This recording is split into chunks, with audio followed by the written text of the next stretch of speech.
Hai semuanya, kembali lagi bersama Meja Belajar. Di sini dengan gua, Aisyah Inayah, akan menjelaskan tentang electric fields. Yuk kita lanjut saja ke slide berikutnya.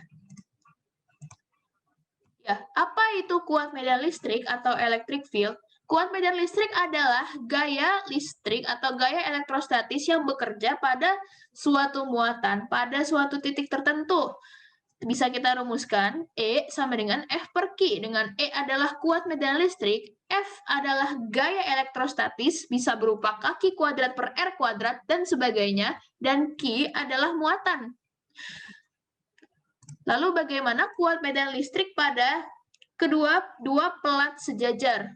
Nah, bisa kita rumuskan bahwa medan listrik pada dua pelat sejajar adalah E sama dengan sigma per epsilon 0, dengan sigma adalah muatan per satuan luas dan epsilon 0 adalah permitivitas vakum di udara.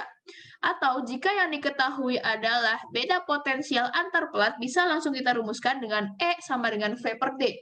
Dengan V adalah beda potensial antar kedua pelat dan D adalah jarak antar kedua pelat.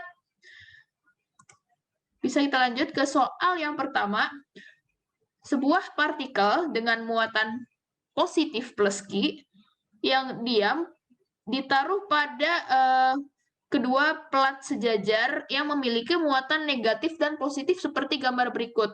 Nah, yang ditanya adalah bagaimana muatan yang bekerja pada partikel tersebut. Nah,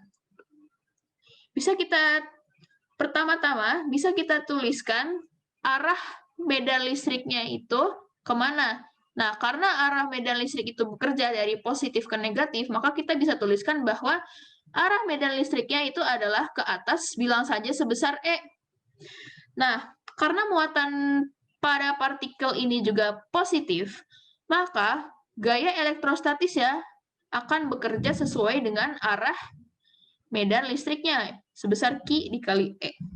Nah, karena dia menginginkan partikel ini diam, maka otomatis harus ada gaya yang arahnya berlawanan yang akan meniadakan F yang arahnya ke atas ini, yang akan meniadakan gaya elektrostatis ini, yang tidak lain adalah gaya berat sebesar M dikali G.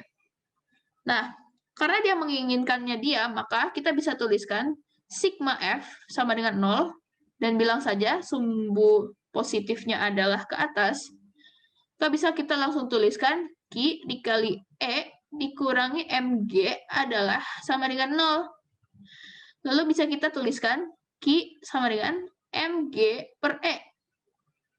Nah, karena E pada kedua pelat sejajar itu adalah tidak lain adalah V per D, karena yang diketahui di sini juga beda potensial antar pelat, potential difference ini. Maka kita bisa langsung substitusikan E ke sini, yang tak lain kita akan mendapatkan Q sama dengan MG per V per D. Nah, seperti ini. Atau bisa kita tuliskan Q sama dengan MGD per V. Nah, maka jawaban dari soal yang pertama ini adalah tak lain adalah yang A. Baiklah, bisa kita lanjut ke soal yang berikutnya. Soal kedua, sebuah elektron yang bergerak pada kedua pelat sejajar ini sepertinya sudah diketahui arah medan listrik di kedua pelat sejajar ini tuh kemana. Berarti karena arahnya ini dari positif ke negatif, kita bisa tuliskan yang atas ini adalah positif, dan yang bawah ini adalah negatif. Arahnya adalah E, ke bawah. Nah, yang ditanya adalah bagaimana lintasan elektron ini ketika memasuki bagian kedua pelat sejajar yang telah mempunyai medan listrik ini. Nah, kita pertama-tama bisa menggambarkan sebuah elektron di sini, satu elektron saja. Lalu bisa kita seperti tadi, step-stepnya yaitu kita menggambarkan kemana arah gaya yang bekerja. Nah, karena elektron ini mempunyai charge sebesar minus E, atau muatan sebesar minus E, maka gaya elektrostatis yang bekerja akan menjadi berlawanan arah dari medan listrik yang bekerja, dari arah medan listrik yang bekerja, yaitu akan mengarah ke atas sebesar E dikali E. Nah, mengapa arahnya berlawanan? Karena kalau misalkan arahnya ini tidak berlawanan, maka akan seperti biasa, F ini akan mengarah sesuai dengan arah medan listrik yang bekerja. Namun, jika F ini muatannya ini berlawanan arah, muatannya ini mempunyai muatan yang negatif, maka otomatis gaya yang bekerja akan menjadi berlawanan arah dari arah medan listrik yang bekerja, seperti ini. Ya, kalau begitu, bagaimana lintasan elektron yang terjadi?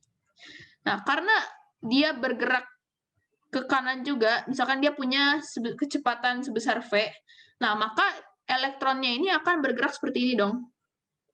Jadi dia otomatis akan membentuk sebuah kurva yang arahnya ini seperti ini, ke atas, melambung ke atas seperti ini. Nah, apakah lintasan elektron ini itu merupakan bagian dari sebuah lingkaran? Nah, tentunya ini bukan merupakan sebuah lingkaran ya, karena bentuknya tidak seperti lingkaran. Nah, maka jawaban dari soal ini adalah yang D. An upwards curve along a line that is not part of a circle. Ya, bisa kita lanjut ke soal berikutnya. Soal yang ketiga,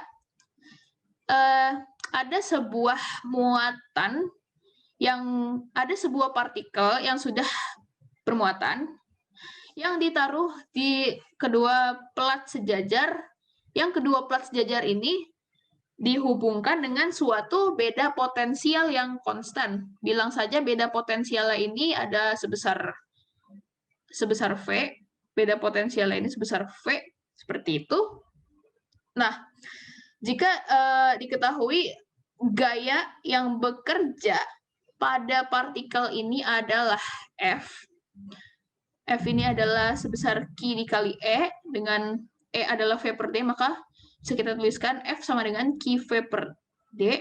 Maka jika jarak antara kedua plat tersebut ini menjadi 2 kalinya dari jarak antar kedua plat awal, maka berapakah F aksen yang baru? Ya. Nah, karena jarak antar kedua plat sejajar ini menjadi 2 kali dari semula, maka kita bisa tuliskan E aksen atau E yang baru adalah V per 2D.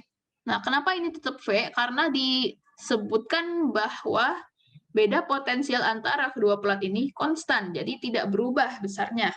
Nah, F aksen ini seperti biasa rumusnya adalah Q dikali E aksen, maka kita bisa langsung substitusikan E aksen ke sini. Lalu kita akan mendapatkan F aksen adalah sebesar QV per 2D. Nah, kira-kira F aksen ini berapa kalinya F sih? Gitu. Nah, karena F ini adalah sebesar QV per D dan F aksen ini adalah QV per 2D, maka kita bisa tuliskan F aksen ini adalah setengah dari F. Nah, maka jawaban dari soal ini antara lain adalah F per 2. Ya, begitu. Oke. Terima kasih semuanya. Itu saja yang bisa saya sampaikan. Mohon maaf bila ada kesalahan. Lebih kurangnya mohon maaf. Terima kasih dan selamat belajar semuanya.